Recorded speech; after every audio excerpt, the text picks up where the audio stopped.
Ya, salam semuanya. Selamat malam, saudaraku, dimanapun kalian berada. Jumpa lagi dengan Fatimah.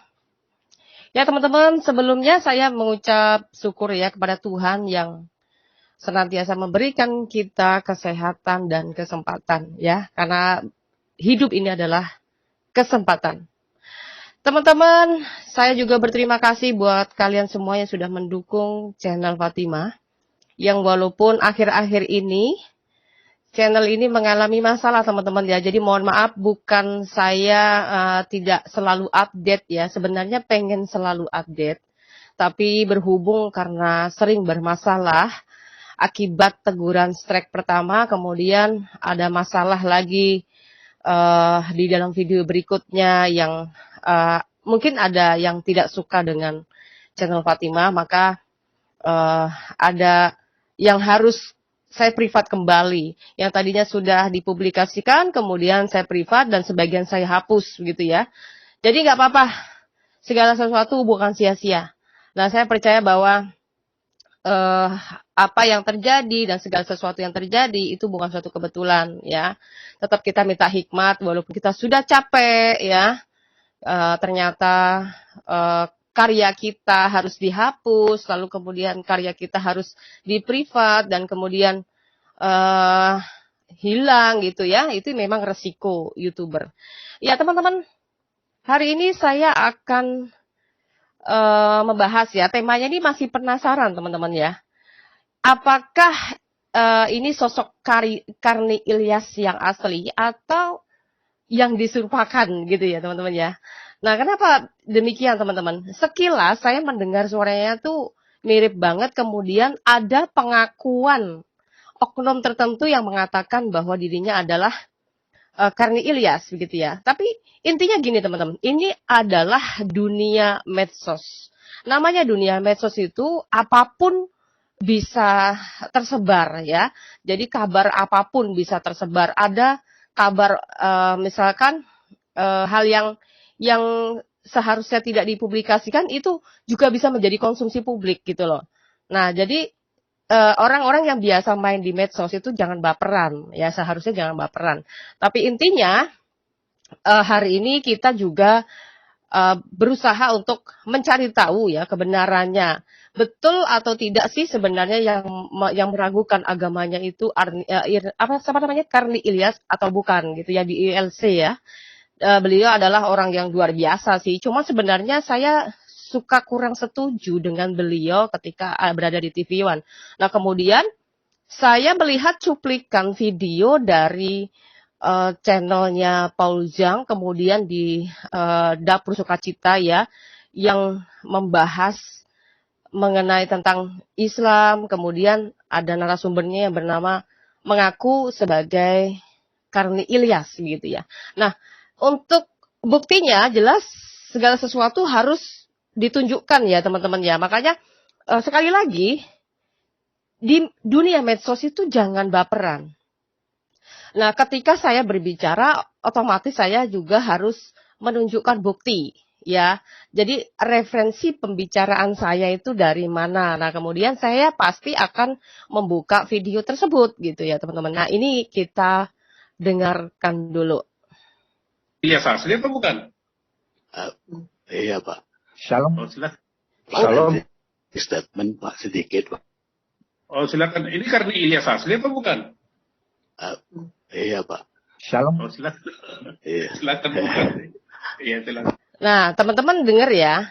Ketika ditanya sama adminnya mengatakan, ini Karni Ilyas asli bukan, gitu ya. Nah, terus kemudian dia menjawab, iya, begitu ya.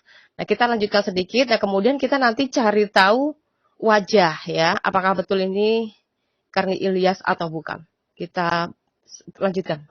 Kalau saya, kalau dari suaranya Indonesia ini sudah tahu suara saya, Pak. No, kalau ini Bapak ini Assalamualaikum udah Karni, aku Ferdinand udah. Tidak ada duanya, Pak. Indonesia, Enggak. Pak. Ya, kalau ini beneran Karni sering-sering masuk lah Pak, tukar-tukar pikiran lah. Baik, Pak. Iya, baik, Pak. Saya juga Silakan Pak, Bung Karni. Udah, Bung Karni. perjuangan teman-teman di sini juga Bapak Paul Jang.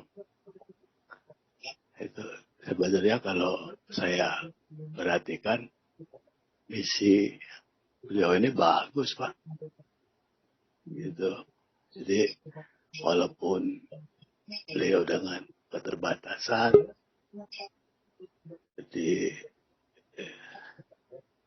diburu oleh pemerintah Indonesia, tapi beliau memberikan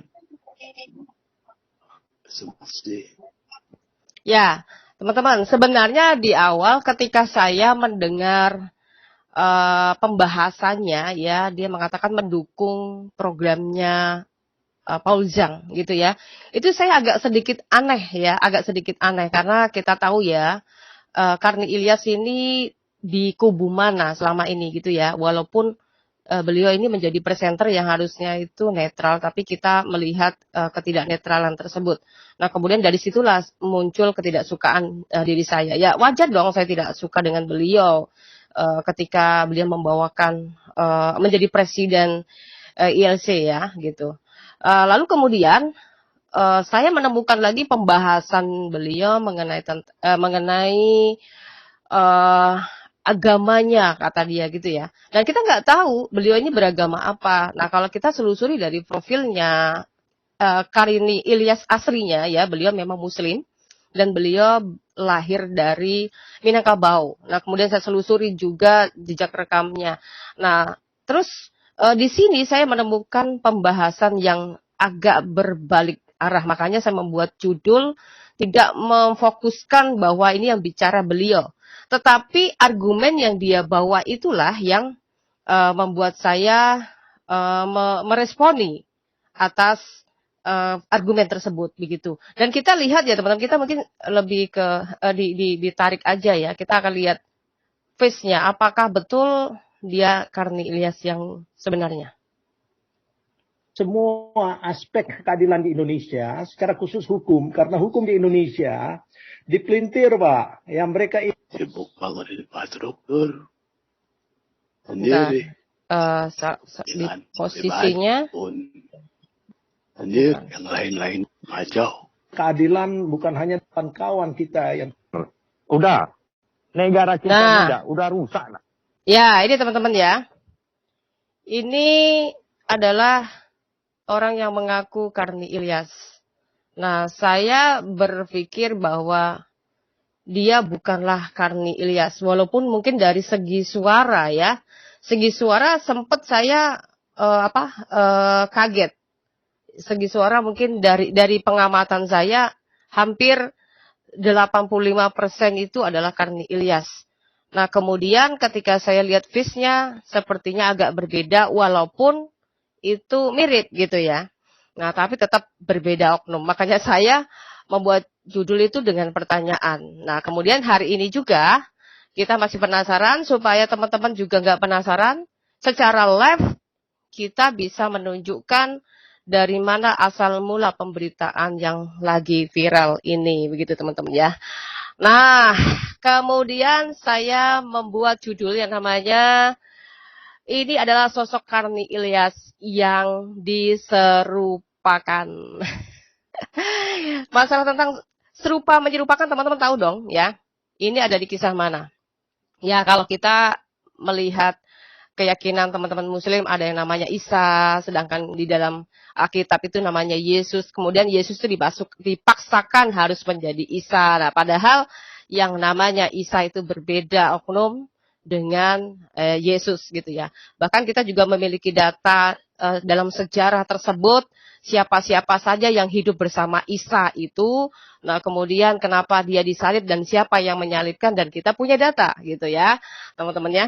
Jadi intinya ternyata kita melihat bahwa Karni Ilyas yang lagi viral meragukan agamanya ini adalah Karni Ilyas KW atau yang diserupakan ya teman-teman ya. Tapi teman-teman, fokus saya hari ini bukan hanya membahas mengenai tentang Karni Ilyasnya. Saya akan membahas, sebentar ini datanya belum saya naikkan tadi karena saya tadi ada kesibukan yang bisa dikatakan agak makan waktu ini tadi teman-teman ya. Jadi sabar. Saya akan tunjukkan, kita akan membuat tema.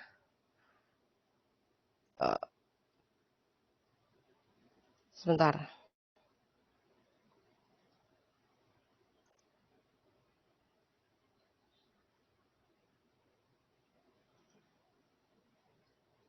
Yap.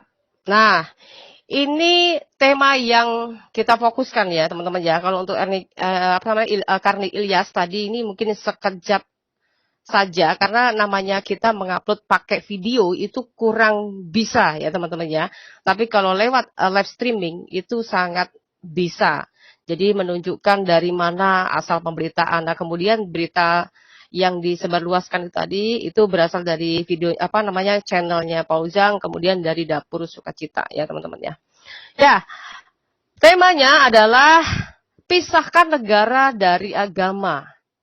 Ya, ini ada narasumber kita yang luar biasa adalah Ibu Linda Dwiyanti. Ya, beliau adalah Beliau adalah orang yang luar biasa menyuarakan kebenaran ya teman-teman ya.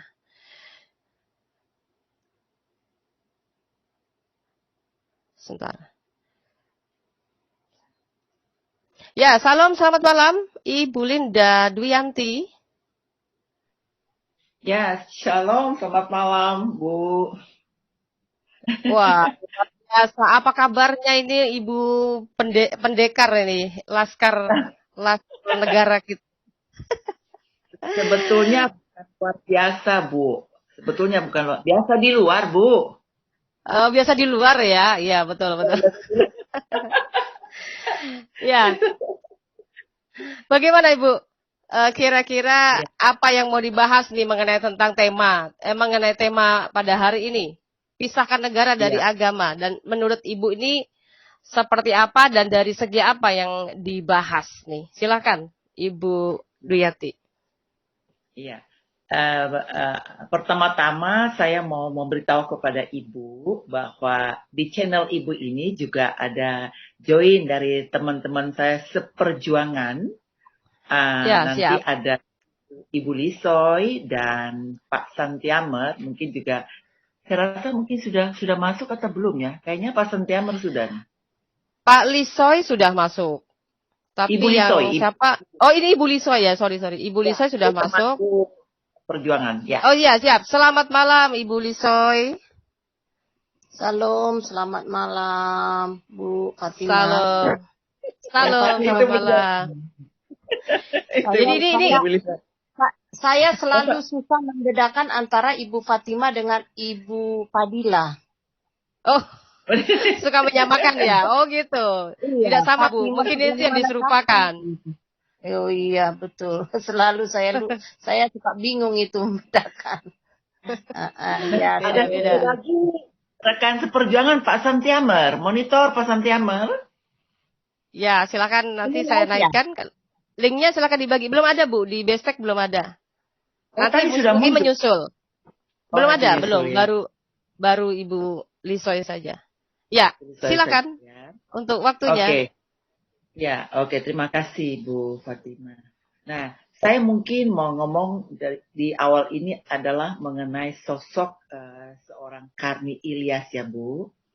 Jadi teman-teman, memang Karni Ilyas ini juga sering masuk di channelnya Pak Pauzang, ya.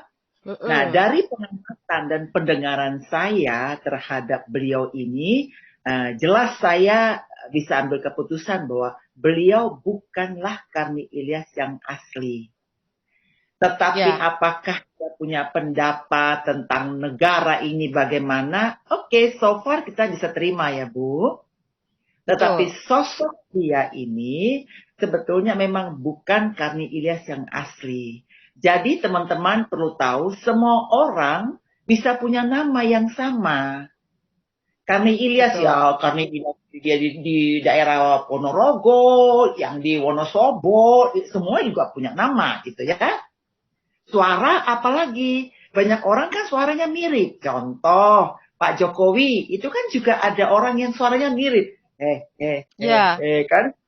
Nah, sama, tapi Pak Jokowi Kalau dia berbicara tanpa wajah, apakah kita langsung percaya itu Pak Jokowi? Jelas tidak toh. Iya. Nah, kembali kepada Pak Karni. Jelas itu bukan. Terserah kalau teman-teman mau bicara itu asli. Kalau saya mengatakan jelas sangat tidak asli alias KW. Tetapi pola berpikir yang seperti ini, pemahamannya tentang negeri ini bagaimana, ya oke, so far masih bisa diterima kan Bu? Betul. Tuh. Nah, sebetulnya saya pribadi itu pengen ketemu beliau Pak, Bu. Pengen ya, artinya kalau dia masuk di channelnya Pak Pol, saya pengen dapatkan nomor kontaknya Bu. Iya, iya. Dengan nomor kontak itu kan kita bisa bersilaturahmi, bisa mengenal satu sama lain gitu kan. Nah, saya bisa minta Betul. pendapat, tapi beliau tidak meresponi itu Bu. Itu Oh. satu. Yang kedua, saya toh gampang, saya tinggal datengin saja TV One. Betul. Dan saya bisa tanya, Pak Karni misalnya ya, apakah ini benar Pak Karni yang masuk di channel Pak Pol? Kan beliau kan shock jadinya, siapa lagi yang bawa-bawa saya. Tiba-tiba berubah 180 derajat, Bu, itunya pemikirannya gitu. Kita heran gitu. Betul. Nah, saya pernah ketemu Pak Karni juga waktu di ILC juga, tapi memang beliau tuh sorry ya, memang tidak berpihak seperti ini kan, yang seperti disampaikan Karni Ilyas yang KW. Iya. Bagaimana kita lihat bagaimana kalau Pak Ahok ketika masuk itu kan mereka cecerin segala macam gitu ya. Sedangkan kalau Anies itu dikasih ruang, dikasih waktu itu kan nggak fair kan Bu. Gitu. Betul. Jadi ya teman-teman harus kritis lah ya. Kita tidak bisa mudah dikelabui hanya karena persamaan suara. Itu kan tidak bisa Bu. Kalau kita mencermati dan teliti itu bukan asli. Gitu. Itu pasti Bu. Nah kita berpikir mana mungkin seorang Karni Ilyas yang jurnalis senior, ya, host senior gitu ya, jurnal, mau masuk ke channel Pak Pol setiap malam gitu ya. Apa mungkin? Coba pikir. Gak mungkin kan Bu? Iya. Udah gitu berjam-jam. Nah itu dia berjam-jam gitu. Itu hal yang sangat tidak mungkin. Dia kan cukup dikenal di seluruh Indonesia loh. Sebagai satu host di ALC. Mana mungkin masuk ke channel Pak Pol, ngomong gitu. Saya garuk-garuk kepala nih Bu sekarang. Jadi ya tolong deh teman-teman lebih kritis lah ya. Lebih kritis. Saya rasa juga kalau Karni Ilyas yang asli melihat ini juga mungkin dia garuk-garuk kepala ya Bu. Aduh ternyata ada orang yang namanya sama-sama saya. Gitu. Tetapi yang tidak mengatasnamakan TV One. Ya. Tidak mengatasnamakan TV One ya. Iya dong. Kalau dia mengatasnamakan TV One, ciloko Bu. Ya ciloko itu. Ciloko. Saya bisa konfirmasi ke TV One loh Bu. Tapi yang namanya medsos ya Bu, ya maaf nih, yang namanya medsos itu kan memang sudah terbiasa bahwa netizen itu menikmati sumber-sumber berita, kemudian informasi yang didapat. Ya jelas dong mereka banyak yang meresponi beda-beda gitu ya. Ada yang mengatakan iya itu dia, ada yang mengatakan itu tidak. Itu wajar gitu ya. Namanya juga di dunia medsos pasti ada pro dan kontra, ada benar dan salah. Seperti itu kan Bu Linda ya? Paham sekali Bu Pat. Paham. Ya, tidak masalah, itu kan pemikiran orang ya. Tapi kalau saya pribadi yang sering mendengar beliau masuk di channel Pak Pol, saya dengan 100%, 130% deh bahwa itu KW.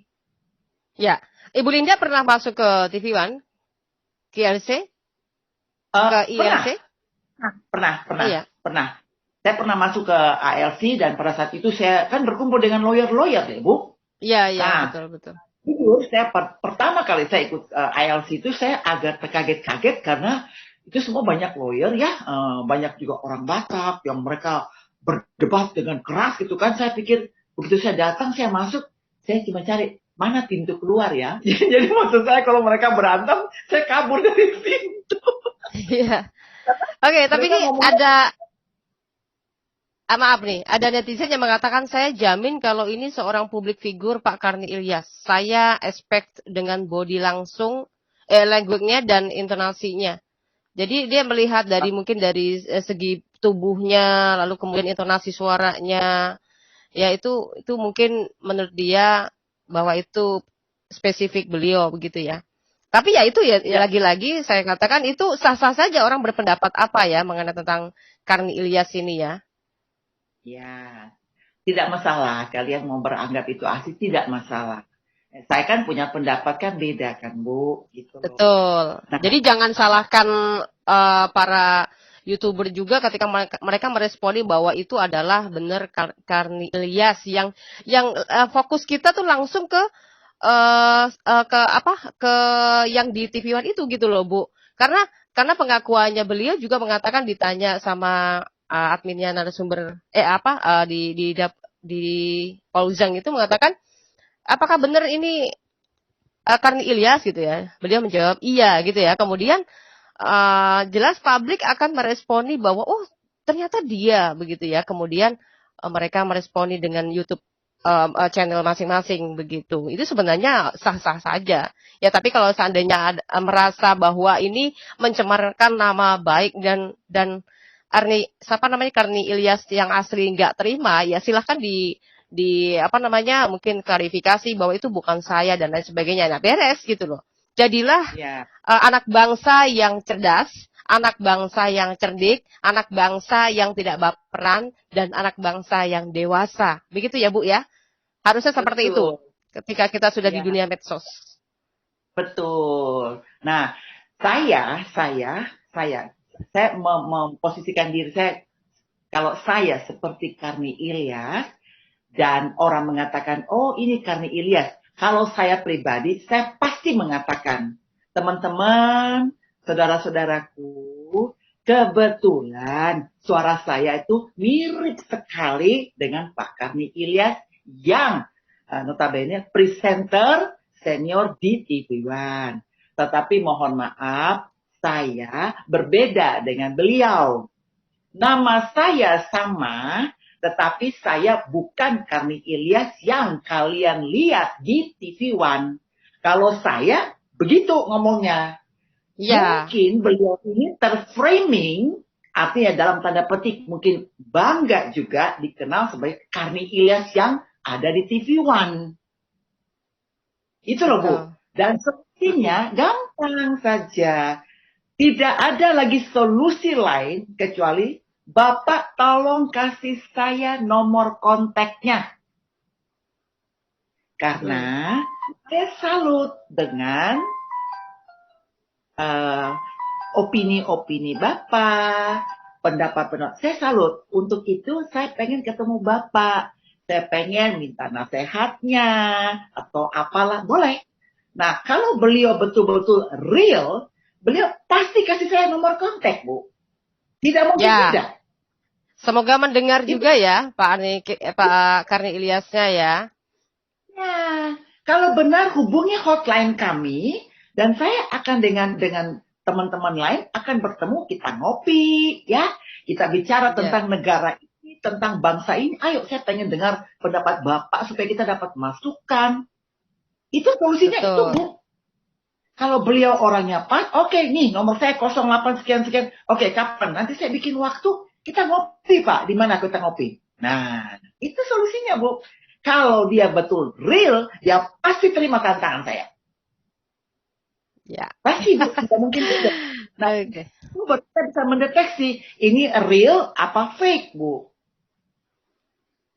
Ya kan? Kami di sini juga kritis ya, tidak sembarangan gitu ya. Ya, Bu Fat. Tidak. Bukan berarti saya bilang Pak Karni ini jahat, tidak. Tapi kan saya harus bicara kebenaran, Bu. Betul. Ya, bukan itu kebenaran. Jadi saya hanya meluruskan kalau teman-teman masih tetap percaya, ya monggo gitu kan, Bu. Iya. Benar. Oke, kita Ibu. dengar kilas Bu Lisoy. Oke, coba Bu Lisoy. Karena pembahasannya masih panjang ya, ada poin-poin yang sudah menanti. Betul. Ayo, boleh. Ini baru poin yang ringan dulu ya soal Pak Karni Ilyas. Nanti kesininya ada beberapa poin yang harus kita bahas. Karena namanya pembahasan itu kadang nggak mesti melulu agama ya Bu ya. Ya, betul. Oke. Ayo, boleh. Ini ngomong-ngomong ini siapa namanya Pak Santi Amer Haloho ini yang temannya Bu Linda? Ya, Tapi- itu kita punya tapi- ketua. Masalahnya device-nya not connection Bu. Iya, ya, ini Bapak juga bilang kok nggak bisa masuk ya, Bu. Lah, Bu Lisa Iya. udah masuk nih. Diulang lagi Bu, Pak mungkin masuknya dicabut lagi, ulang lagi untuk masuk. Kalau enggak mungkin ganti data apa ganti wifi-nya mungkin. Oh. Ya, karena itu biasanya dari sinyal. Bapak masuk, Bapak nggak bisa masuk ya, Pak? Udah masuk. Oke. Ya, siap. ya di bestek. Oke. Di bestek tapi nggak bisa Bu. Di bestek nggak bisa. Minta tolong suruh ulang lagi aja. Suruh ulang lagi. Oh, Suruh cabut, ulang, kata masuk Bu. lagi. Iya, suruh cabut. masuk suruh ulang lagi. kata. Thank you, Pak. Thank you. Ya. Oke. Ya. Ya, oke. Monggo, Bu Lisoy. Monggo silakan Ibu Lisoy. Ya, salam Bu Fatima. Saya kan di tempat saya ini jelas nggak suara saya? Jelas. Sangat jelas. Merdu. Sangat jelas. Merdu, Merdu Bu. sekali. Oh, soalnya ya biasalah di tempat saya ini kan hari pembukaan ini ya puasa ya hari ini ya besok ya. Ya. Ya, ada yang sudah Udah. puasa, ada yang belum. Hari ini kalau NU sudah, Muhammadiyah besok. Ya. Oh gitu ya itu saya inilah. Biasanya berapa lama ini ke suara-suara begini? Biasanya berapa lama? Itu biasanya tergantung selesai ininya Bu, ritual ngajinya sampai jam berapa. Kalau pengajian ya cukup lama, lumayan. Wah, saya Terawih nggak ya? mungkin. Oh, Sedang terawih ya. terawih. Oh ya, Oh, sedang oh. terawih. Tapi nggak apa-apa Bu, jelas kok suara Ibu. Jadi suara yang Oh, itu nggak terlalu kedengaran. Oh gitu ya sudah nggak apa-apa. Saya pikir saya nunggu selesai. Saya pikir rupanya ini lama. Kalau apa nggak gitu lah. Ya. Iya, Eh, silakan. Ini pembahasannya terkait apa ini? Kok tadi pisahkan agama dari negara? Apa Betul, yang mana nanti ini? ya itu next setelah ini. Kalau misalnya pembahasan Pak Karni Ilyasnya selesai, kita akan next mengenai tentang pisahkan negara dari agama. Oh. Nah, kemudian ada beberapa poin yang harus kita bahas, Bu. Ini mengingat juga akan ada pemilihan presiden, ganti presiden ya. Jadi politik ini kan mulai memanas. Jadi kita juga kasih masukan-masukannya lebih baik. Nah, bagaimana untuk kedepannya nanti? Dan kita adalah rakyat-rakyat yang berhak untuk bersuara, untuk menyampaikan suara. Ya. Silakan. Oh iya, terkait Karni Ilyas yang sering muncul, yang pakai nama Karni Ilyas yang sering muncul gabung dengan kita di JUK. Ya, saya sih sangat yakin itu bukan asli ya, bukan orang Karni Ilyas yang sebenarnya yang kita tahu sebagai pemandu di TV One. Lawyer Club. Ya, Lawyer betul, Club Lawyer. Indonesia. Ya. Oke. Nah, jadi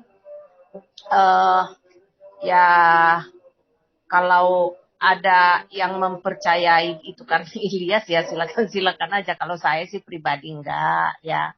Saya beberapa kali uji di chat Zoom ya saya bisa menyimpulkan itu bukan asli dan saya juga tahu dari ya seseorang bahwa bukan asli itu, bukan orang yang Karni Ilyas yang sesungguhnya.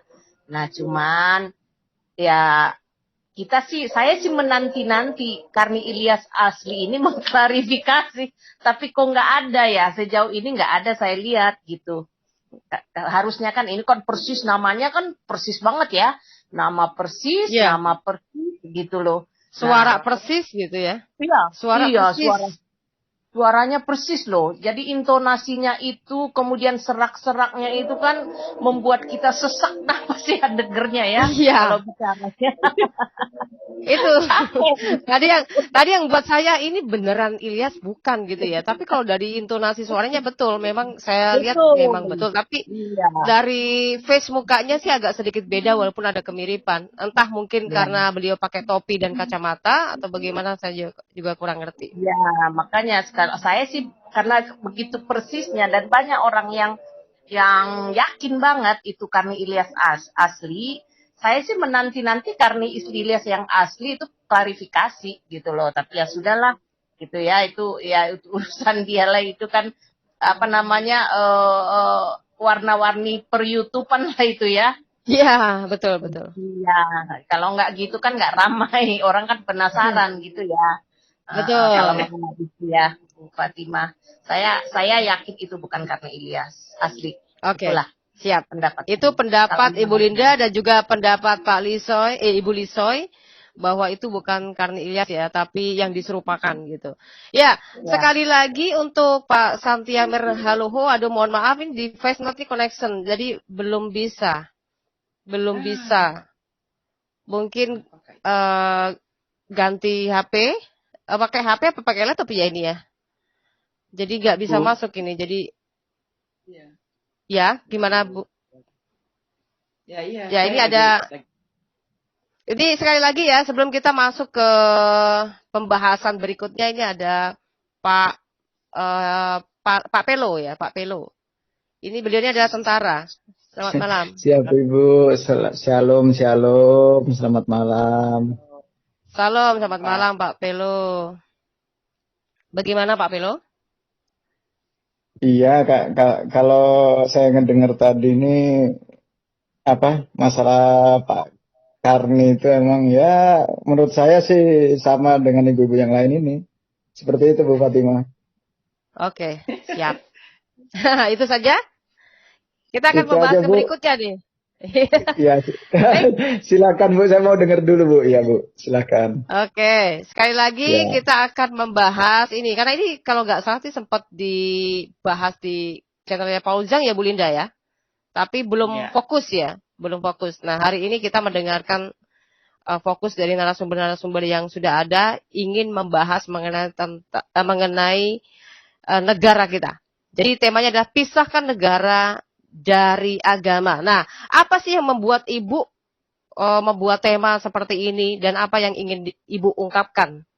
Silakan mungkin dari Ibu Linda, silakan. Iya, sebetulnya tagar ini juga bukan hanya di Indonesia ya.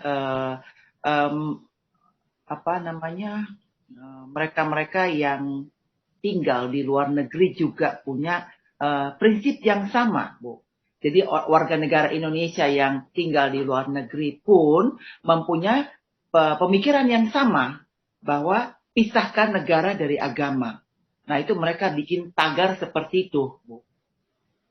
Dan saya sebagai warga negara, anak bangsa memang menilai memang harus begitu, Bu. Karena apa? Kita harus bicara dengan jujur ya, bahwa di negara kita ini soal agama ini luar biasa ya Bu, luar biasa. Kenapa saya mengatakan begitu? Kita lihat saja di mana-mana. Kalau kita yang di Kristen nih, ya seperti pelarangan ibadah, penutupan gereja, ini apa-apaan?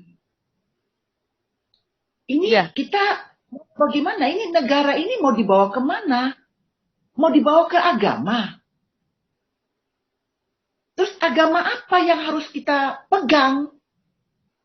Satu. Yang kedua, kalian paham nggak tentang Pancasila? Ketuhanan yang Maha Esa. Paham nggak itu? Makanya Ibu lihat ya, di mana-mana terjadi persekusi ya, pelarangan gereja, sesama anak bangsa merasa dia berhak untuk menutup gereja, melarang pembubaran. Ini sudah nggak benar, Bu. Ya, jadi artinya SKB 2 Menteri ini harus dihapuskan atau memang bagaimana, Bu? Karena ini kan ada syarat pendirian rumah ibadah ya, ini aturannya. Nah iya, Bu. Nah itu makanya kemarin saya ada baca sedikit di Instagram itu ya, mereka mengatakan bahwa wah ini harus direvisi. Bagi saya bukan revisi ya Bu, cabut. Jadi seperti ada satu apa ya, untuk kita ini banyak sekali persyaratan yang dibikin supaya kita tidak bisa katakanlah mendirikan rumah ibadah, gereja. Lah, terus kita ini anak bangsa ini dianggap apa di sini, Bu? Terus agama apa yang harus dinilai paling benar di bumi pertiwi ini? Terus bagaimana kita tidak menghormati di antara sesama anak bangsa yang dengan keyakinan berbeda-beda? Kenapa kita tidak saling menghormati? Kenapa satu merasa, oh saya lebih berhak karena saya mayoritas, saya boleh menindas, saya boleh melarang, dan segala macam. Apa seperti itu? Negara ini punya siapa? Jadi ada yang berpendapat, Bu, maaf nih. Soal agama dipisahkan dari negara, itu dari akun BDM Sugiman. Soal agama dipisahkan dari negara di Indonesia tidak mungkin, karena Indonesia mayoritas Muslim. Bila mayoritas Kristen mungkin bisa. Nah ini coba mungkin pendapatnya Ibu Linda seperti apa? Nah, ya saya sudah memprediksi ya, pasti mereka akan mengatakan begitu. Nah, kalau saya berandai-andai ini kebetulan mayoritas Muslim. Coba kalau kita berandai-andai, Indonesia ini mayoritasnya Kristen. Bagaimana? Ini kebetulan Muslim. Kalau kebetulan Kristen, bagaimana? Kalian bisa terima? Nah, sebaiknya ya udah masing-masing menjalankan agamanya, keyakinannya yang benar saja. Apa itu? Sederhana. Berbuat benar. Benar nggak, Bu? Karena saya yakin kalau saya semua pengajaran agama dari Tuhan kita tuh pasti melakukan yang baik. Apa buktinya kita beragama? Bukan satu label, oh saya, misalnya saya Kristen, saya Hindu, saya Buddha, saya Islam atau apa. Kan bukan itu. Tindakan kitalah yang membuktikan kita beragama atau tidak. Menjahati orang, ya, membunuh orang kiri kanan, memfitnah segala macam. Apakah itu yang diajarkan oleh agama? Lagi pula, agama itu kan sudah ada pengajar-pengajarnya kan? Dan saya yakin pengajar-pengajar itu mengajarkan yang baik, yang benar kan? Tidak mungkin mengajar menentang pemerintah, membuat risuh, membuat kekacauan. Kan tidak mungkin itu kan? Perlu dipertanyakan berarti Ibu ya. Orang yang beragama tapi dalam tingkah lakunya itu seperti preman gitu ya. Maksudnya seperti itu ya? Itu. Saya misalnya katakan saya Kristen. Terus apakah saya bangga karena saya Kristen? Tidak. Kalian harus nilai saya dari apa? Dari sikap tingkah laku keseharian saya. Bukan karena saya agama terus, oh saya merasa saya mayoritas saya boleh berbuat sesuka. Nggak bisa, Bu. Itu pun ada diatur kan, Bu. Contoh, Pak Jokowi belum lama kan ngomong. Ya, kebebasan beragama dijamin oleh konstitusi. Kalian paham nggak itu? Kalau memang itu betul dijamin, bagaimana mungkin sesama anak bangsa bisa melarang orang beribadah, membuat kerusuhan? Saya tidak masuk di kepala. Sekarang saya balik. Misalnya kalau kalian beribadah, misalnya katakanlah mungkin di masjid atau di pura atau di mana. Tiba-tiba orang datang menyetop kalian. Apa yang kalian rasakan? Kalian marah? Sudah pasti kan? Ya sama. Sama. Bayangkan kalau semua orang bisa bertindak preman. Apa jadinya negara ini? Saya menghormati agamamu.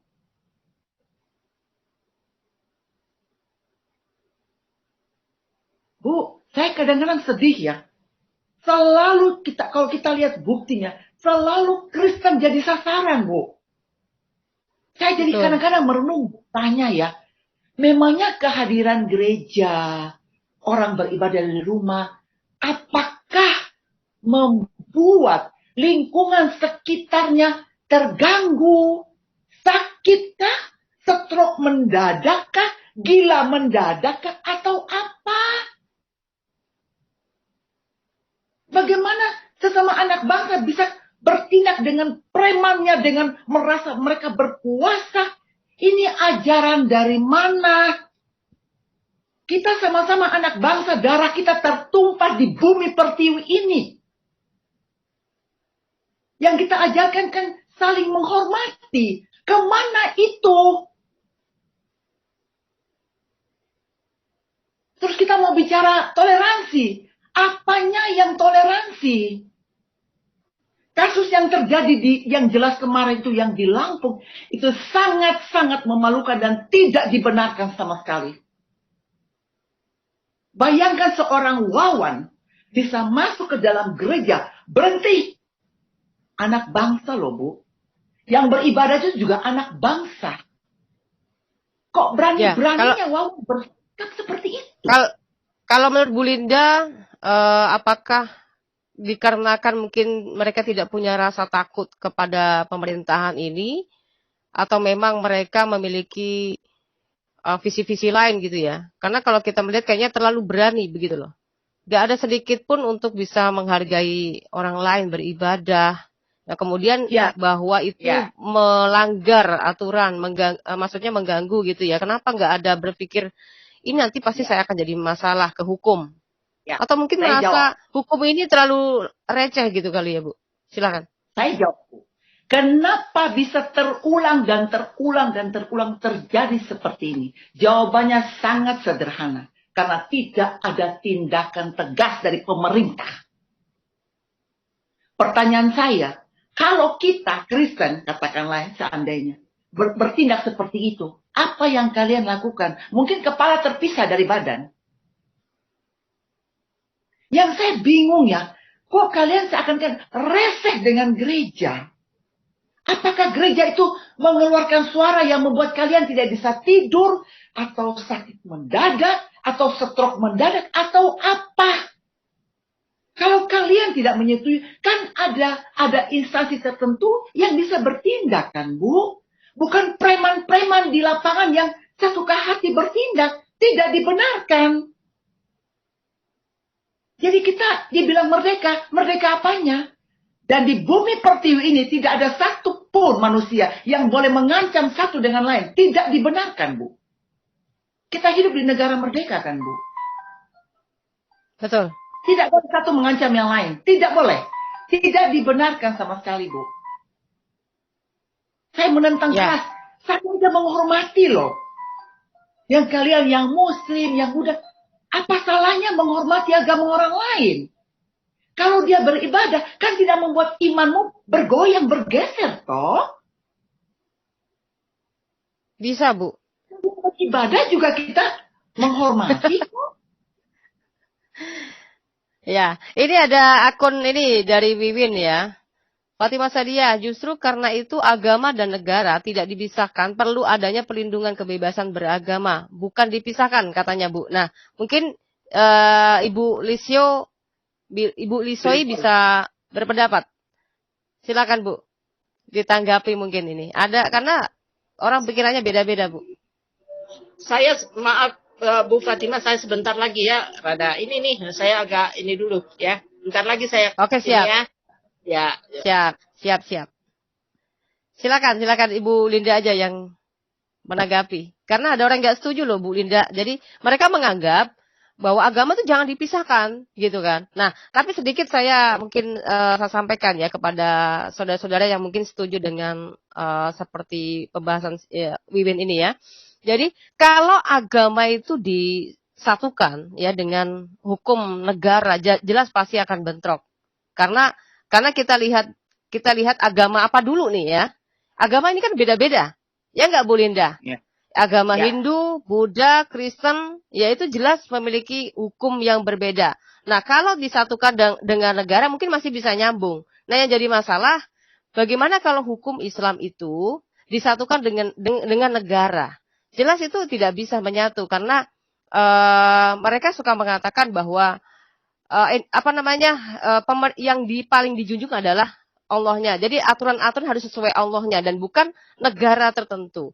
Gitu loh. Jadi negara Indonesia ini kan NKRI ini, Bu. Berbeda-beda agama, berbeda-beda suku, bahasa dan bangsa. Nah, tetapi kalau mengikuti aturan agama Islam misalkan, itu jelas akan mengalami perbedaannya. Makanya ada oknum-oknum tertentu yang mereka radikal sehingga membuat pemberontakan ya, walaupun mungkin belum terlalu frontal ya, itu mengatakan bahwa Pancasila ini harus dihapuskan. Nah, kemudian diganti ideologinya menjadi khilafah dan lain sebagainya. Nah, ini artinya sudah memberontak, nggak bisa menyatu dengan negara kita, gitu ya Bu ya. Kalau itu digabungkan, gitu. Silakan Ibu Linda, lanjutkan. Betul, Bu. Nah, sekarang kalau mereka mengatakan bahwa tidak bisa dipisahkan dari negara, tidak bisa dipisahkan dari negara. Jadi mau dipakai sebagai apa itu agama itu di dalam negara? Mau diterapkan sebagai apa di dalam negara?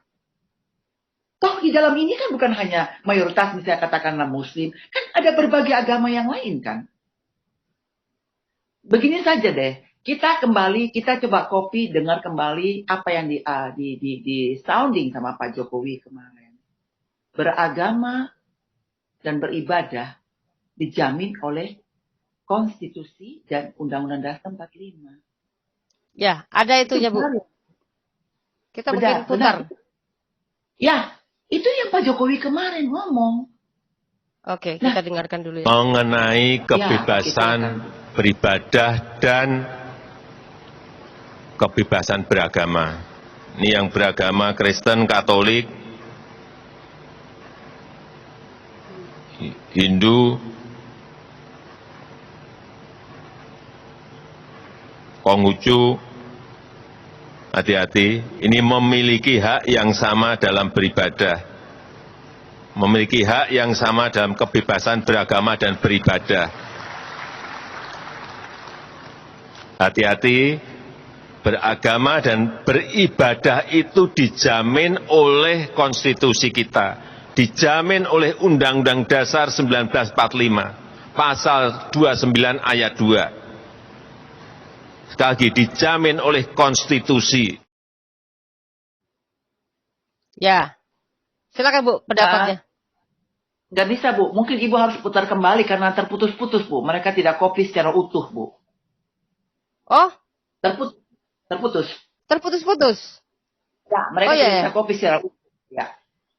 Coba, maaf nih, teman-teman tadi gimana? Apakah videonya tadi putus-putus? Ya. Atau bagus?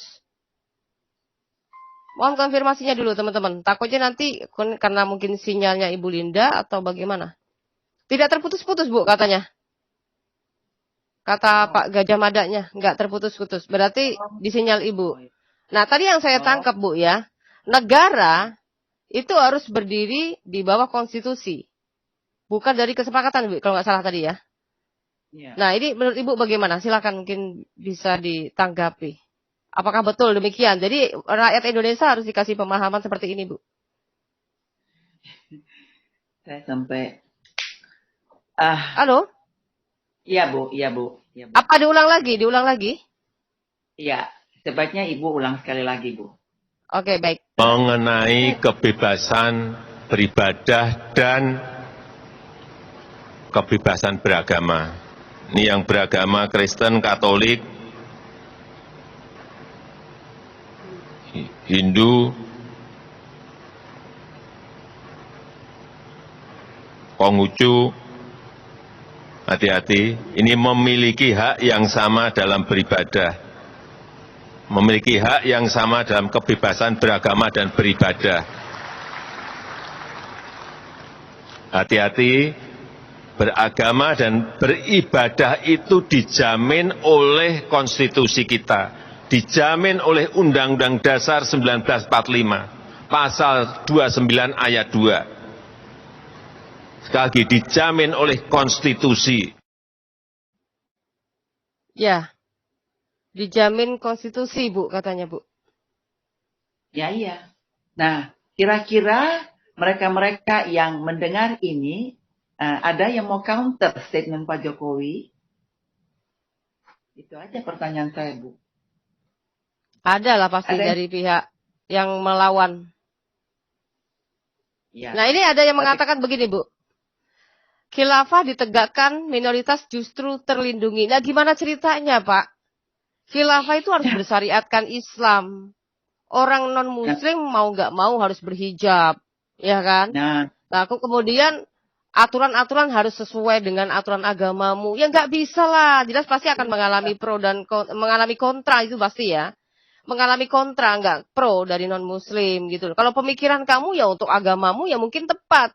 Tapi kalau untuk keyakinan orang lain enggak tepat gitu loh. Tolong teman-teman masyarakat Indonesia ini yang terutama muslim yang saya katakan ini kadrun ya.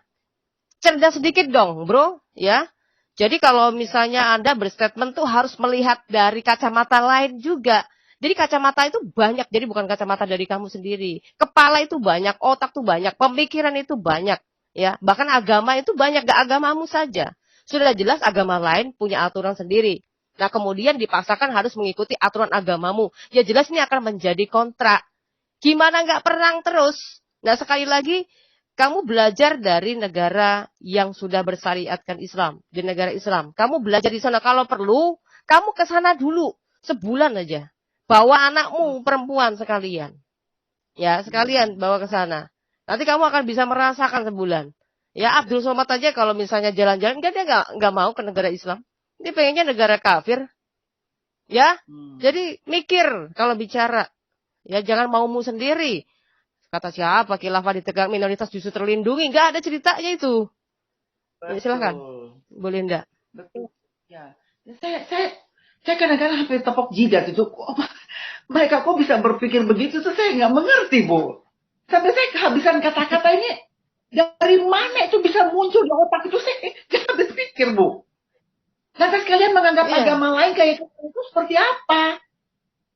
Bagaimana coba pola pikir di drive kembali? Yuk, masing-masing jalankan aja dengan masing-masing punya keyakinan, hidup yang benar gitu ya. Sederhana sebetulnya.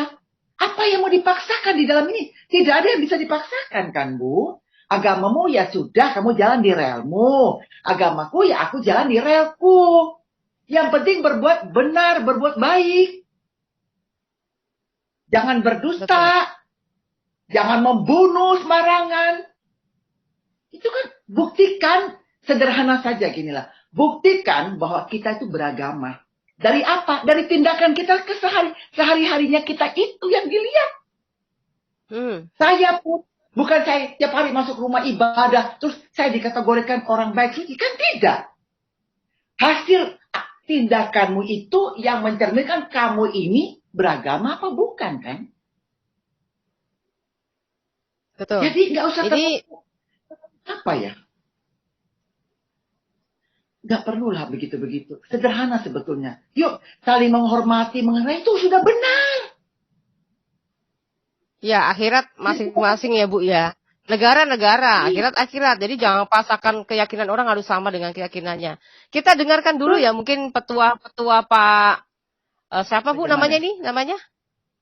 Bukan. Di Timur Tengah agamanya benar. Ini yang ada di layar. Ya, tahu saya.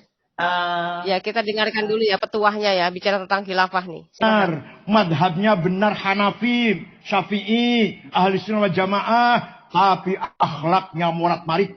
Sudah 40 tahun perang saudara, akhlaknya morat-marit. Sampean wani beli, sampean berani nggak pergi ke Afghanistan sendirian? Jalan malam-malam, berani nggak? Tuh di negara Islam padahal tuh. Saya berani nggak? Pergi sendirian. Berani nggak? Itu negara Islam tuh padahal. Akidah benar. Akidah syariah benar. Kitab suci benar Quran. Tapi kita pergi ke Jepang. Agamanya tidak jelas.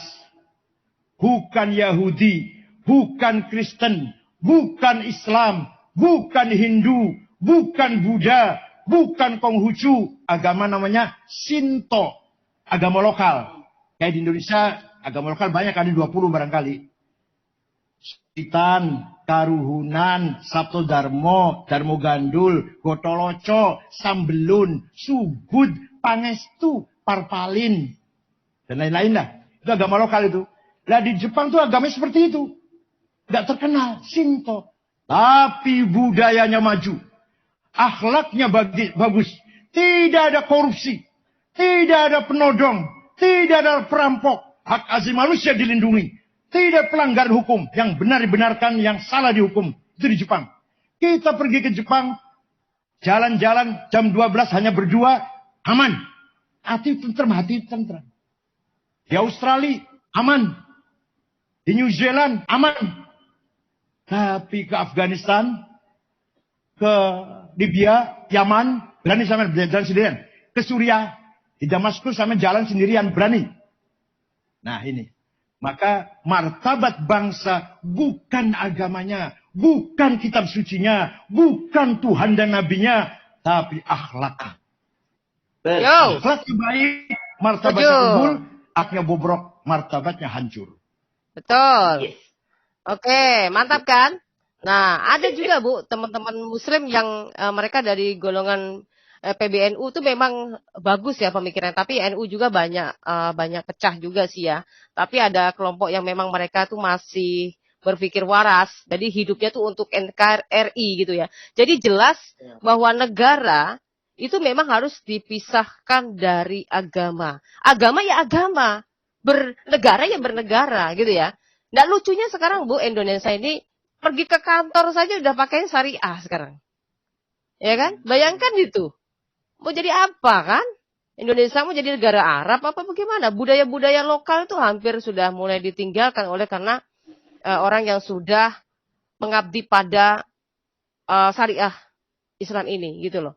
Bukan anti agamanya, bukan. Kamu beragama silakan. Kamu mau sholat di jalan raya ya silakan, sampai sekarang juga masih ada ya kan. Tapi mbok ya ngerti bahwa ketika kamu beribadah di jalan raya itu akan mengganggu lalu lintas. Kalau kita punya akal budi, kalau lapangan ada, masjid ada, kecuali masjid penuh, nggak ada masjid, itu pun ya jangan di jalan juga kan gitu ya. Nah Indonesia ini udah kebablasan Bu. Orang yang beragama ini udah mabuk agama masalahnya, bukan hanya sekedar beragama, mabuk agama. Ini harus diwaraskan. Orang khilafah. Nah tadi dengar nggak tadi yang tadi mengatakan, coba kamu ke Afghanistan, ya, kamu bisa nggak jalan malam-malam, gitu kan? Tapi di negara kafir, negara non Muslim, aman. Karena mereka sudah dilatih mental ya Bu ya. Ini bicara mengenai tentang mental iman ya. Mental iman itu kamu mau digodain dengan orang yang penggoda, wanita cantik dan lain sebagainya. Kalau kamu sudah terdidik secara mental rohani ya. Secara keyakinan kamu yang benar, kamu benar-benar beragama, misal bertuhan gitu ya, kamu gak akan mudah. Itu yang disebut bentuk ujian. Kalau kamu belum mampu untuk menahan nafsu kita, berarti kamu belum punya iman. Jadi bukan justru dibuat peraturan awas ya, malam-malam gak boleh ada yang lewat perempuan. Kalau lewat jangan salahkan ada yang perkosa. Nah giliran ada yang diperkosa, yang disalahkan korbannya Bu, perempuan. Nah artinya kan hak asasi manusia ini sudah terperdaya oleh agama tersebut. Kan begitu. Kita nggak nyalain agamanya loh, jangan salah paham ya. Makanya kenapa kekristenan tidak pernah membenci agama Islam. Tidak pernah. Agamanya Islam aja terlalu ini ya. Tapi nggak semua Islam ya. Jadi maksudnya itu orang-orang yang mabuk agama tertentu itu sudah membuat apa ya, mereka tuh membuat sesuatu yang seolah ini negara ini udah negara mereka, bukan negara Pancasila begitu. Silakan tanggapannya mungkin dari Bu Linda, Ibu Lisa, silakan. Ya, Ibu Lisa. Iya. Nah, mengenai wacana pisahkan agama dari pisahkan negara dari agama ya. Nah, memang dampak dari melekatnya atau melekatnya agama dengan negara ya, kalau kita lihat dari sisi ideologi ipolexosbud gitu ya, ideologi politik ya, dan sebagainya. Dari sisi ideologi dampaknya apa? ya dampaknya banyak hal-hal yang berdampak negatif yang kita saksikan dalam kehidupan berbangsa ini ya. Coba ideologi Pancasila sudah bagus-bagus ya. Nah, akibat agama yang melekat dengan negara, dengan sistem kenegaraan, maka dicoba-coba nih hilangkan Pancasila atau dilencengkan ya. Jadi ya kan ada beberapa komentar-komentar orang-orang tertentu yang menganggap bahwa misalnya sila pertama itu adalah hanya sesuai dengan satu agama, milik satu agama gitu ya, karena esa gitu ya. Jadi seperti itu selalu dicondongkan ke agama tertentu gitu loh. Nah itu masalah. Jadi ideologi kita pun mau dirubah ya. Betapa bahayanya gitu loh kalau melekat dengan negara, agama ini melekat dengan sistem kenegaraan. Nah kemudian dari sisi politik, bahayanya apa? Lihat ya, fakta yang terjadi dalam perpolitikan pun kacau jadinya, ya kan? Ada yang namanya politik identitas, ya kan? Muncul kan mulai sekarang agama kan yang digoreng-goreng. Agama yang diperalat untuk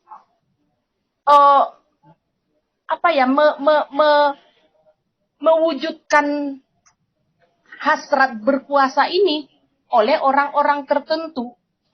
Ya, kita sama-sama tahulah, ya. Tuh, kan? Ke agama terus, sampai kebijakan negara pun, hukum negara pun tidak bisa tegas hanya karena ini tadi, identitas agama ini. Peristiwa Ahok seperti itu, kenapa? Karena identitas agama. Nah, banyak lagi hal yang lain ya. Kemudian dari sisi ekonomi kita, emangnya ekonomi kita bagus? Tidak kan? Jadi semua sudah sering terkait, udah kayak benang kusut. Kita udah nggak tahu di mana ujungnya, di mana pangkalnya, saking kusutnya. Kalau itu tadi agama melekat dengan negara, gitu. Ya. Masalah jadi wacana Ibu bukan lebih baik gitu ya? Bukan lebih baik kalau agama itu disatukan? Harus berani memisahkan agama dari negara. Harus berani. Ya. Nah, dari sisi ekonomi juga ya, lihat. Emang ekonomi kita bagus? Sehat? Nggak sehat? Ya. Oleh karena agama ini, oleh karena kepentingan agama ini, investor pikir panjang untuk datang menginvestasikan uangnya ke Indonesia. Karena apa? Nanti masa. Kalau udah sedikit-sedikit nanti agama masa yang konstitusi itu akan kalah dari agama. Dan memang sudah sering terjadi kan? Masa itu akan hukum itu atau konstitusi itu tunduk pada agama, pada masa. Jadinya begitu. Dan faktor agama. Masa ini terkumpul dari faktor agama kok nggak ada.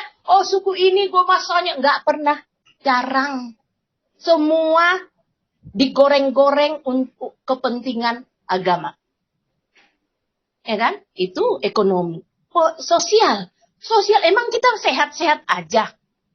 Kehidupan bersosial, bermasyarakat. Tidak. Sudah ada strata-stratanya. Ada yang merasa lebih Indonesia, lebih pribumi. Ada yang merasa yang lainnya penumpang. Kami yang berjuang untuk negara, ada yang merasa bahwa dirinya dari kelompoknya yang merasa lebih berjasa untuk kemerdekaan. Ya kan? Yang lainnya penumpang. Ya kan? Dan hukum tidak tegas untuk itu, gitu loh. Akhirnya hukum dikerangkeng karena kepentingan agama tadi. Coba. Ya kan emang kehidupan sosial kita sehat? Tidak. Kehidupan sosial kita tidak sehat. Ya. Mungkin zaman Pak Soeharto dulu masih agak lebih, karena dia memang strength ya. Oh ya, memang agak sedikit otoriter ya. Tapi yang namanya ideologi dan hukum dia tegas loh. dia sangat tegas. Nggak ada yang berani seperti yang sekarang ini. Sekarang kan ya orang bisa mempersekusi, orang bisa memaksa-maksa untuk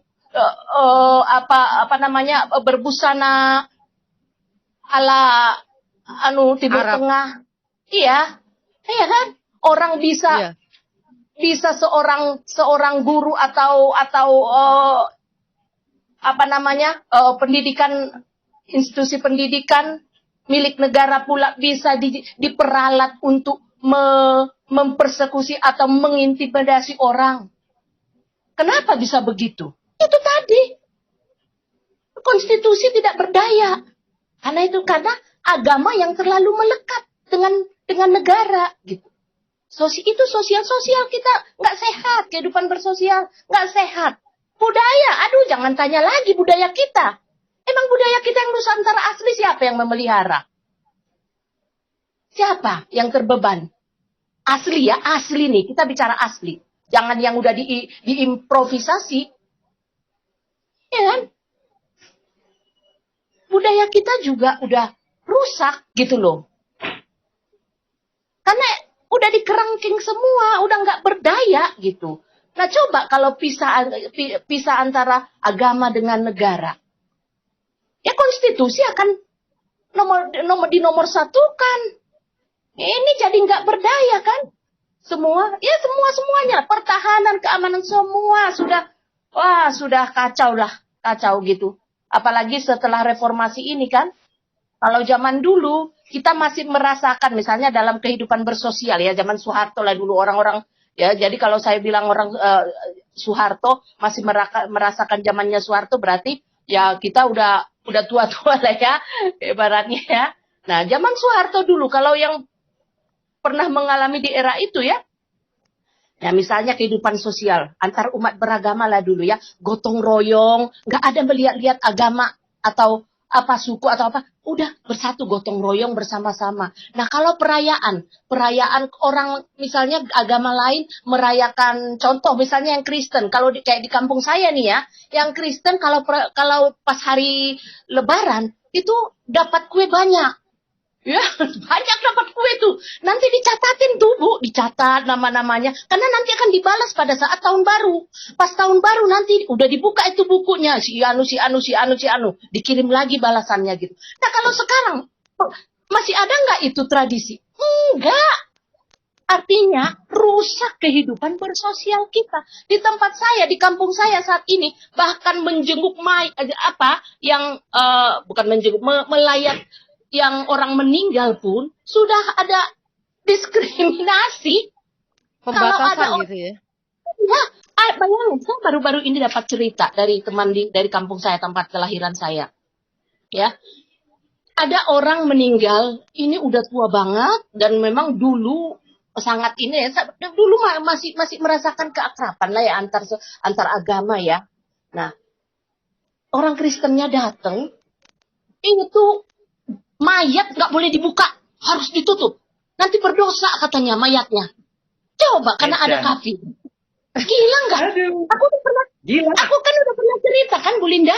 Segitunya kah kerusakan. Makanya sudah sangat rusak. Ya.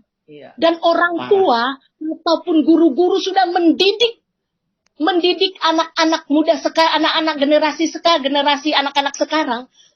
Udah seperti itu, jadi rusak. Jadi mungkin butuh dua generasi untuk mengembalikan lagi ke yang zaman dulu. Misalnya zaman Soeharto. Itu kerusakannya sangat parah gitu loh. Makanya kenapa kita menginginkan pisahkan negara dari agama. Konstitusi akan terbelenggu, nggak berdaya. Gitu loh. Itu menurut saya, Bu Fatimah. Ya, kalau menurut Ibu Lesoy ini berarti ya agama ini pertama saya merangkum dari apa yang disampaikan Ibu Lesoy tadi, agama membuat menyendat perekonomian atau kemajuan NKRI. Ya, kedua, betul. Agama ini sepertinya melebihi konstitusi negara.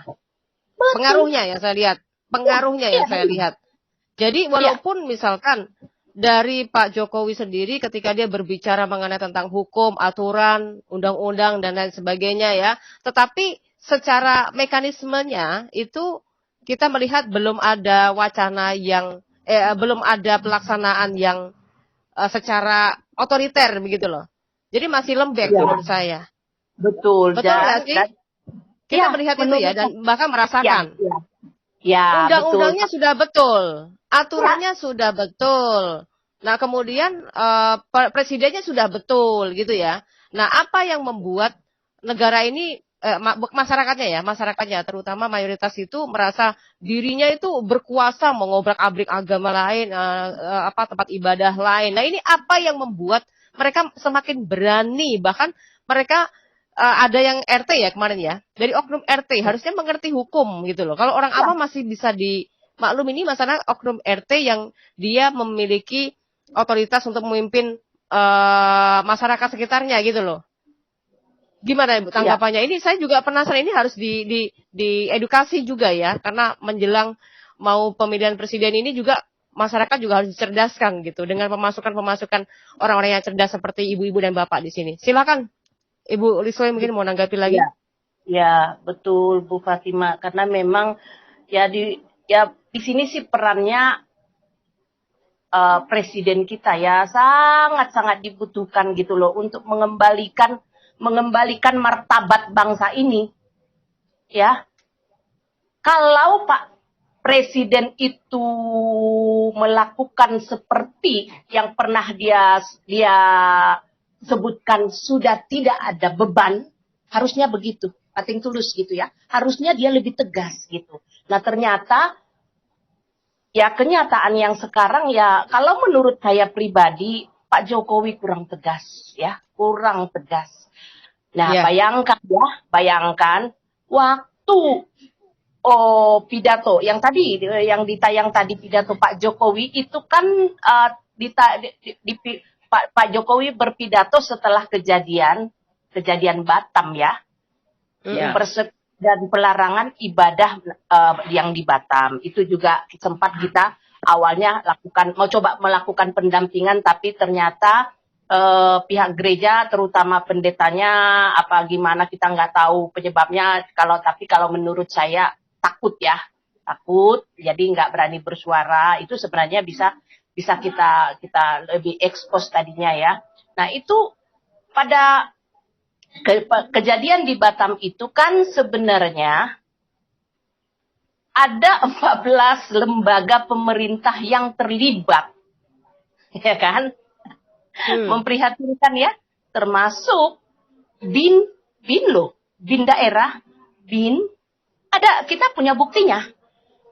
BIN, apalagi yang di ini, Polres, Polda, Kemenak, ya, ada 14 tanda tangan mewakili 14 institusi itu. Makanya setelah di blow up oleh kita dan kemudian Pak Rudi Kamri ya, nah muncullah pidato Pak Jokowi. Nah, pidato Pak Jokowi dengan begitu tegasnya ya, kita tadi ditayangkan ya. Nah, setelah itu apakah ada efeknya? Apakah ke bawah-bawah ini ada yang tunduk pada pidatonya, taat pada Pak Jokowi sebagai seorang presiden? Tidak. Jadi tanda tanya. Terbukti Lampung setelahnya terjadi persekusi dan intimidasi kan? Itu kan setelah itu pasca pidato Pak Jokowi dan muncul lagi Purwakarta. Itu pasca loh. Artinya tidak berdampak, tidak efek. Kenapa dia ya ibaratnya apa sih istilah sekarang ini dicuekin gitu loh. Ya nggak ngefek ya. Padahal itu kan presiden yang bicara gitu. Betul. Nah itu tadi saya bilang mungkin mekanisme yang nggak tepat gitu ya. Jadi pemimpin atau presiden sendiri nggak sinkron dengan bawahannya, aparatnya atau dari pihak terkait itu nggak sinkron gitu. Kalau saya melihat sih Pak Jokowi sudah ini juga lah ya.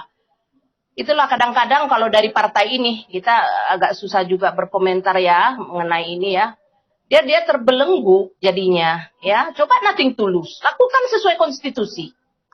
Sekarang nasib kita, nasib bangsa ini, wibawa martabat bangsa ini tergantung di Pak Jokowi. Misalnya SKB 2 Menteri, itu kan peraturan SKB 2 Menteri, surat kesepakatan 2 Menteri. Nah, sementara peraturan Presiden, pemerintah ada. Sekarang lebih tinggi mana? Peraturan pemerintah atau SKB 2 Menteri? Kenapa orang ngotot dengan SKB 2 Menteri? Itu. Ya kan? Harusnya peraturan Presiden, peraturan pemerintah dong yang lebih tinggi. Iya, Ya kan? institusi tadi yang dibilang. Bukan kesepakatan.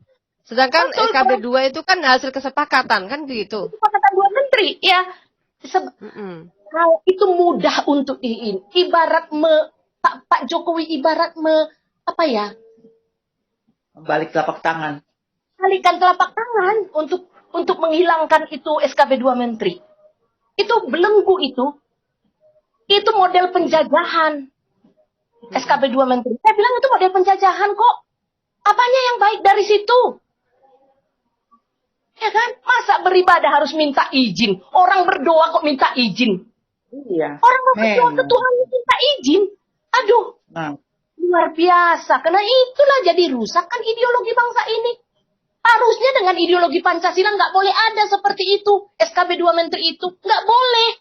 Nggak boleh itu. Beribadah minta izin. Aduh. Enggak lah. Nggak ngerti Ya, saya. mereka mau nggak di negara mayoritas Kristen, kemudian setiap kali ibadah 5 kali sehari, harus minta izin. Ya, Tapi demo, Bu. Yang ada dihalalkan darahnya kan? Iya. Ngajak perang katanya. Iya. Kita ngajak perang katanya gitu. Makanya Bu Fatima, Ibu kan udah dari sana ya. Saya sampai penasaran saking. Ya kalau kita lihat ya faktanya, nggak bisa-bisa ya mereka ini menerima perbedaan. Nggak bisa-bisa. Kan dari mereka ya terutama ya. Saya beli kitab mereka loh Bu. Saya sampai beli. Saya mau, dari mana ini? Saya penasaran nih. Saya mau lakukan penyelidikan tentang ini. Kenapa begitu susahnya mereka menerima perbedaan terutama dalam hal perbedaan agama? Susah sekali. Harusnya kan dengan Pancasila, mau dia Kristen, Hindu, Buddha, harus bisa menerima, harus bisa kita membaur. Kenapa begitu susahnya? Gitu loh. Dan itu menurut saya dari mereka saja gitu loh. Kalau dari yang lain-lain kan, ya gampang-gampang aja ya, bersatu ya. Jadi susah, saya sampai penasaran, saya sampai beli itu. Saya mau pelajarin dulu di mana sebenarnya. Penasaran saya, kok begitu susahnya gitu loh. Kalau keyakinan mereka, Bu, katakan manis walaupun pahit. Iya ya. Katakan manis walaupun pahit. Ya. Misalkan gini, bicara ajaran mengenai rahmatan lil alamin. Rahmatan lil alamin itu apa sih? Rahmatan lil alamin itu artinya keyakinan yang bisa diterima untuk seluruh alam. Jadi seluruh bangsa, negara itu bisa menerimanya gitu ya. Nah, arti bisa menerima seharusnya sesuai dengan faktanya. Kan begitu. Ternyata faktanya tidak sesuai, maka tetap kita harus mengatakan manis walaupun pahit. Nah, siapa tahu Bu begini, makanya saya penasaran. Oke, rahmatil alamin ya kan ada. Rahmatan lil alamin. Apalah itu rahmatan til alamin. Rahmatan lil Bu. Oh iya. Takut salah ngomong. Ya. Nah, terus kalau ada itu ayat itu misalnya. Nah, namun kalau ada ayat yang lain yang membuat mereka harus ini kita kan nggak tahu. Misalnya At-Taubah 29 atau surat Al-Jin ayat 19.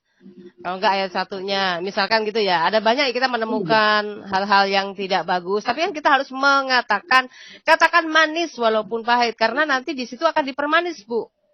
Enggak enak di situ, nanti akan cari pemanis di tempat lain supaya jadi manis. Paham enggak maksud saya? Ya, dalam Quran tuh walaupun mungkin pahit, ya kan? Gimana caranya bisa jadi manis ya? Ambil dari hadis, ambil dari tafsir. Gitu. Itu biar manis. Saya nggak tahu deh. Makanya saya lagi pelajari ini. Ini pasan tiamernya ada. Baik, luar biasa. Ya. Itu ada pasan tiamer itu. kita sapa dulu Pak Santiamar Haloho. Nah, ini sempat open cam ya tadi ya. Selamat malam, salam Pak Santiamar Haloho. Pak Ketua. Ya, salam Pak.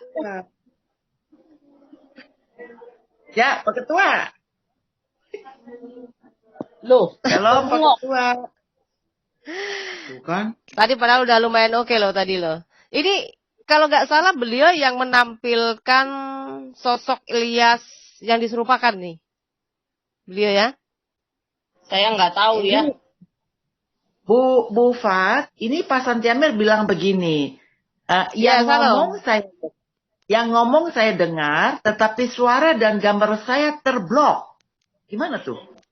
Oh enggak, ada kok. Itu udah Gambarnya ada. Gambarnya sudah ada. Nah, puji Tuhan. Ya, Pak Ketua, Untuk ayo. suara, silakan. Salam. Salam Pak Santiamar, halo. Suaranya belum ada Pak. Mic-nya Suaranya belum ada. Mic, Sudah, Pak. sudah dibuka. Mute-nya sudah dibuka, tapi suara belum ada. Pakai laptop kali dia. Ya, pakai laptop, betul. Pakai handset atau pakai apa nih Pak Santiamar? Pakai handphone aja, bilang. Mungkin dari pengaturan suara dari pengaturannya, settingannya. Audio. Waduh, sayang banget ini.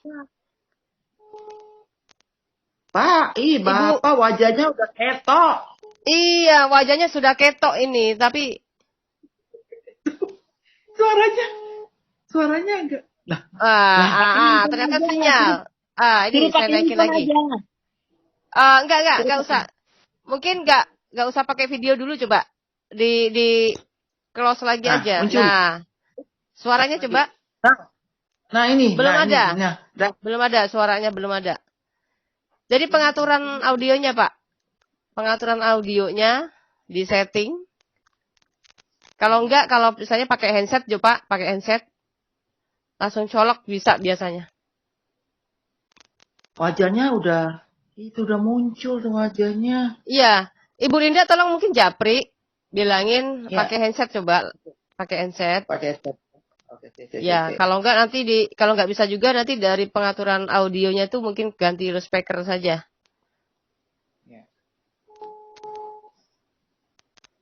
Ya, ini sebenarnya seru ya. Iya, boleh silakan masuk. Kasih aja linknya, Bu. Oh iya. Kenal nggak sama Pak Gajah Madanya? Pak?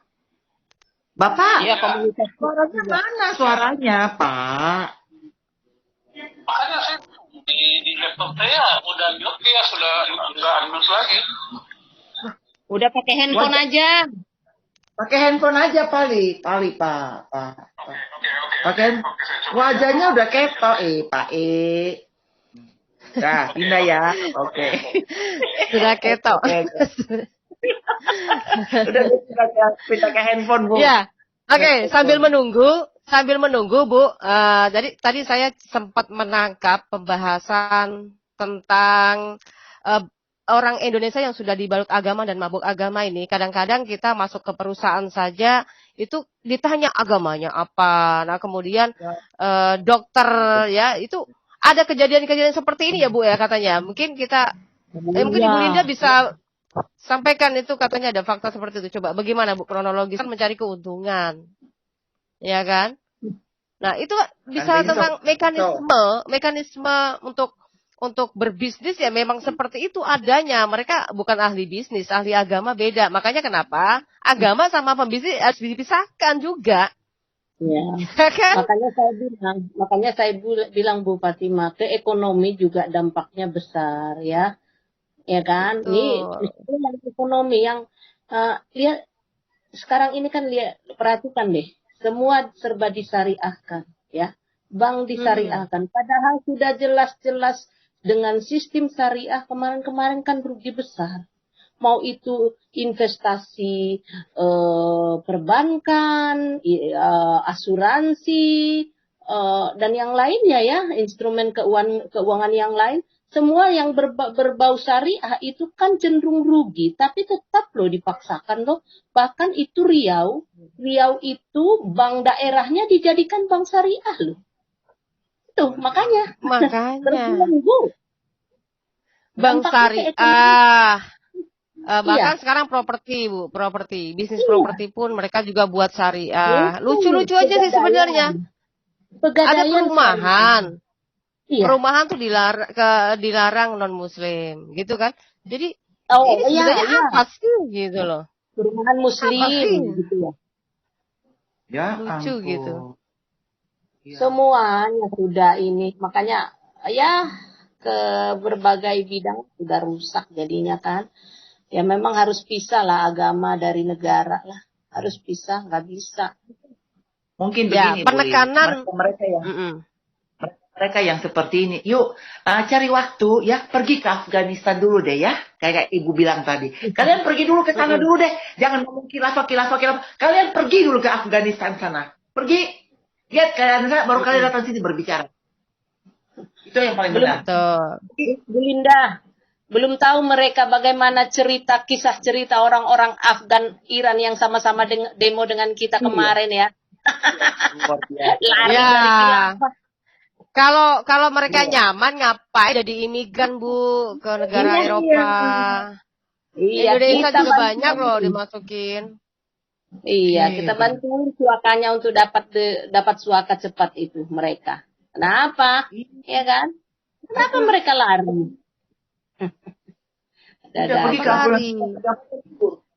Coba tukeran. Yang mabok khilafah ke Afghanistan sono, nah nanti yang dari Afghanistan ke sini itu keren, gitu, ngerasain sebulan aja di sana. Betul, putus tuh kepala, Bu. Ya, itu orang mabuk agama ini nggak bisa berpikir jernih, Bu. Mereka hanya karena orang mabuk agama itu namanya mabuk kan tahu sendiri, Bu ya, nggak sadar apa yang dibicarakan. Dia berbicara tidak berdasarkan pengetahuan. Dan lebih parahnya lagi ketika mereka berbicara itu gak melihat fakta. Dan lebih gilanya lagi ketika dia berbicara itu dari kacamatanya dia sendiri. Seolah dunia itu milik dia sendiri, aturannya dia sendiri, agamanya dia sendiri. Dan negara ini gak ada agama lain. Makanya memaksakan pandangannya harus pandangan agamanya dia. Ini orang mabuk agama. Orang mabuk agama tuh gila parah. Parah. Sesuai pemikirannya bahwa kalau syariat Islam berdiri, gak ada kejahatan, gak ada korupsi, gak ada pemerkosaan, gitu katanya gitu ya, gak ada perampokan. Itu planning mereka, Bu. Ini sebenarnya mereka harus sadar, sebagaimana mereka membuat atau berusaha menutup Alfamart mengganti 212 Mart, ya. Akhirnya planning mereka salah semuanya dari mekanisme. Mengenai mekanisme keuangan mereka nggak bisa karena salah planning ternyata dan salah perhitungan. Ufat, mungkin Pak Santiago sudah masuk karena sebentar kita akan zoom soalnya. Coba Pak Santiago mumpung masih ada kita masuk coba. Belum ada. Belum ada. Ya, kita sudah mau sudahi juga ya. Ya, pertanyaan saya Bu Fatimah, ya, apakah semakin mabok itu artinya dengan semakin taat? Ya, sebentar Bu, gimana Bu Lida? Ya, angel katanya Bu. Ya, karena Pak Santiago harus jadi host soalnya. Ya, Oke, silakan. Ada apa-apa. Lain waktu saja ya. Kita akan bahas dengan pembahasan yang berbeda. Ya, siap. Oke, bagaimana Ibu Lisoy? Pertanyaan saya, apakah seseorang semakin taat itu sama dengan semakin mabok? Maka akan semakin mabok agama. Ya, agama ya. Kalau Kristen bukan agama ya. Kalau seseorang semakin taat radikal ke Kristen ya, itu enggak saya bicara untuk yang sebelah ya, RT Oh, sebelah. oke, yang sebelah. Nah, kalau yang di sebelah, iya betul. Ya kan? Jadi kalau yang sebelah, Ya, terus ya kalau yang sebelah itu biasanya Bu, kalau misalnya radikal ya, terlalu radikal tuh kalau mengikuti Al-Qur'anul Karim itu otomatis 100% itu hampir-hampir diimani. Nah, tetapi kalau yang biasa-biasa akan bersikap netral, contoh NU. Kenapa orang NU itu bersikap netral? Karena mereka lebih nasionalisme, lebih mengedepankan nurani, ya, daripada 100% mengambil dari pengajaran mereka, gitu. Jadi makanya kalau ada orang-orang yang semakin mendalami di situ, ya akan semakin mabok mereka. Misalkan ada dalam Quran surat Al-Baqarah ayat 120 itu mengutarakan bahwa orang Yahudi dan Nasrani itu tidak akan senang kepada mereka ini ada kepada Muslim, ya, tidak akan senang kepada Muslim sampai orang Muslim itu harus masuk ke agama Yahudi dan Nasrani. Nah, ini kan sebenarnya ada ajaran-ajaran yang memprovokasi. Nah, orang kalau mengikuti ayat ini, ya jelas dia akan membuat pengkotakan sendiri, pembatasan. Nah, pembatasan seperti halnya tadi, Bu, ada bank syariah. Nah, kemudian ada mendirikan sendiri yang namanya 212 Mart. Nah, kemudian dari bisnis properti juga gitu ya. Jadi mereka akan membuat pengkotakan sendiri, membuat pembentengan yang seolah benar nih orang Nasrani dan orang Yahudi itu benar-benar pembenci dan mereka akan berusaha dan mereka akan nggak senang kepada Muslim sampai Muslim itu harus masuk ke agama mereka, begitu. Padahal sebenarnya kalau di dalam lihat kenyataannya kebalikan, iya nggak? Kebalikannya nggak Bu Lisoy. Jadi kadang-kadang ada orang yang kamu ini karena agamanya kamu ini kalau pengen ini ya masuk kerja ya kamu tidak aja agama lebih mudah. Kalau enggak dagang. Kalau kamu Muslim dagang bisa ada yang beli. Tapi kalau kamu non Muslim di sekitar mayoritas Muslim ya kamu akan dibilang makanan kamu dari babi, ya kan bekas makananmu dari yang haram-haram makanya nggak bisa. Nah itu kan artinya sebenarnya mereka sendiri, ya kan? Nah ini saya bicara kenyataan loh. Dalam kehidupan orang-orang Kristen yang berdagang di mayoritas Muslim, apalagi dagang makanan ya, terutama dagang makanan, mereka akan dibilang jangan beli makanan di orang Muslim. Itu kan ada juga ustaz-ustaznya yang ceramah seperti itu, ya. Orang non Muslim itu kalau berdagang, walaupun makanannya halal, ayam seolah-olah, tapi bekas untuk masaknya itu peralatan untuk masaknya itu kan bisa jadi dari bekas makanan haram, katanya gitu kan, diprovokasi seperti itu.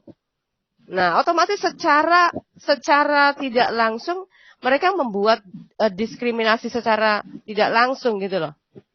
Ya, membuat pembatasan sendiri. Nah, padahal surat Al-Baqarah ayat 120 tadi ditujukan kepada non-muslim, tetapi di situ justru kebalikan, mereka sendirilah pelakunya gitu. Nah, kalau orang yang mengimani itu ya semakin fanatik, ya semakin menganggap bahwa kita ini adalah orang yang jahat. Gitu loh. Jadi ya, itu, artinya makanya membuat pembatasan. Ketakutan sendiri Bu mereka, takut anak cucunya nanti pada murtad. Ya. Parno jadinya ya. Padahal kita Tuhan Yesus sendiri tuh bukanlah membawa agama ya. Enggak. Makanya ada mualaf-mualaf yang berkesaksian mengatakan bahwa Yesus itu enggak bawa agama Kristen. Itu lucu orang mualaf kayak gini nih. Iya kan? Nah kita juga bilang sejak kapan Yesus datang bawa agama? Iya. Iya kan? Nah kemudian Kristen, kenapa ada sebutan Kristen? Itu kan ada sejarahnya dalam Alkitab. Sejarahnya ada, iya kan? Betul. Nah, orang mualaf bisa berkesaksian seperti itu, saya bingung selama ini baca Alkitab apa enggak gitu loh. Enggak ada itu. Nah kita bisa mengkanter. Kalau bisa disimpulkan, bukan disimpulkan sih, saya kalau disimpulkan nanti malah saya kena juga kan. Kalau bisa dibuat satu pertanyaan, ini ya pertanyaan bahwa apakah lebih baik buat bangsa ini dengan ideologinya Pancasila lebih baik makin banyak orang yang tidak terlalu taat. Tidak terlalu taat. Ya, enggak juga. Kalau bagi saya gini ya, ini sekalian closing statement juga ya dari pemaparan kita sejauh ini ya. Karena kita sudah mau tutup, karena Bu Linda juga mau Zoom ya, Bu Linda ya. Ada mau Zoom ya. 9. Jadi gini, ya ini sudah jam 9 masalahnya. Kita closing statement dulu deh. Nah ini dari saya dulu ya kalau gitu ya. Maaf nih, biasanya kan dari narasumber, ini dari saya dulu. Dari mumpung ingat ya Bu ya, nggak apa-apa ya. Jadi kenapa saya setuju negara ini harus dipisahkan dari agama. Jadi ketika orang beragama, tetap kita menjadi pelaku firman itu, maksudnya menjadi mengimani keyakinan kita, bukan berarti kita mengubah ideologi Pancasila. Tetap kamu bekerja sebagai pejabat negara misalkan. Kamu menjadi dewan negara, ya kamu lakukan sesuai institut negara itu memulai aturan. Tetapi ketika saatnya kamu sholat, ya silakan sholat. Jika kamu saatnya berdoa, kamu silakan berdoa. Jadi gak usah dicampur adukan dengan negara dengan agama gitu loh. Dipisahkan. Orang beragama, orang bergereja, orang beribadah, ya silakan kasih kebebasan. Itu lebih enak, lebih soft. Nah, kemudian itulah yang disebut orang berkeyakinan, yang setiap orang memiliki pertanggungjawaban di hadapan Tuhan setelah kita mengalami kematian. Betul nggak, ibu-ibu semuanya? Ya, jadi bukan hak kamu untuk menghakimi orang lain. Kamu nggak boleh beribadah, kamu nanti akan masuk neraka, atau barangkali kamu membuat najis orang lain yang beragama lain. Nah, itu tidak boleh. Biarlah orang masing-masing melakukan ibadahnya sesuai keyakinan masing-masing. Ya, kemudian dia akan bawa ke akhiratnya dengan pertanggungjawabannya masing-masing. Setuju nggak ibu-ibu? Betul. Nah, harusnya seperti itu. Tanpa harus merubah ideologi negara kita. Oke, hanya itu saja dari saya. Silakan Ibu Linda. Ya, kalau bagi saya, ya, kita tidak usah terlalu bermuluk-muluk. Saya beragama, gak usah.